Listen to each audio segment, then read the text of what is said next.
వాళ్ళు అంటుంటే నాకు ఆ స్ఫురణకు వస్తుంది.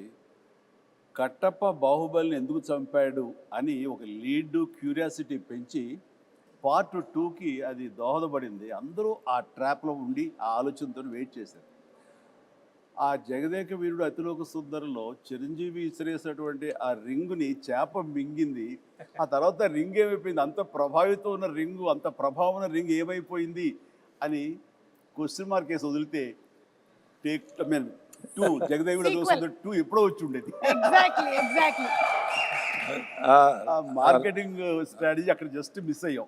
ఆ రింగు చేప నోట్లో మింగటం గ్రాఫిక్ కాదు, ఆయన తీశారు విన్సెంట్ గారు. ఒకవేళ గనక ఈ సినిమా సీక్వెల్ కానీ లేకపోతే మళ్ళీ చేస్తే ఎవరు చేస్తే బాగుంటుంది? ఇంకా డౌట్ ఎందుకండి, నేనే అని అనలేను.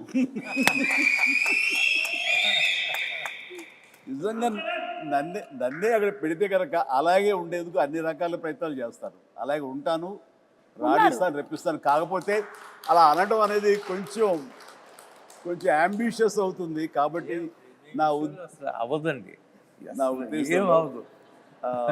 రామ్ చరణ్ అలాగే శ్రీదేవి కూతురు జాహ్నవి చేస్తే బాగుంటుంది. So I think this is big breaking news. Ram Charan గారు అండ్ జాన్వి గనక జగదేక వీరుడు అతిలోక సుందరి మనకి పార్ట్ 2 కానీ Most సీక్వెల్ కానీ appropriate. వస్తే it will be super fantastic.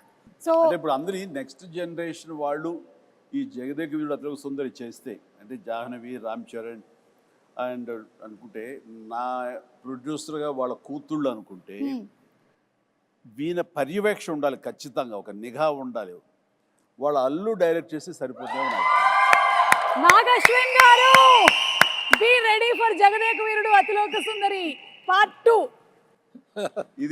ఇది లిఖించబడింది, ఖచ్చితంగా ఇది చరిత్ర అవుతుంది. బట్ రాఘవేంద్ర గారి పర్యవేక్షణలో జరగాలి. అండ్ నాగ్ అశ్విన్ దీన్ని డెఫినెట్గా జస్టిఫై చేయగలడు. ఖచ్చితంగా అది నేను ఫస్ట్ కాపీ ఖచ్చితంగా చూస్తాను.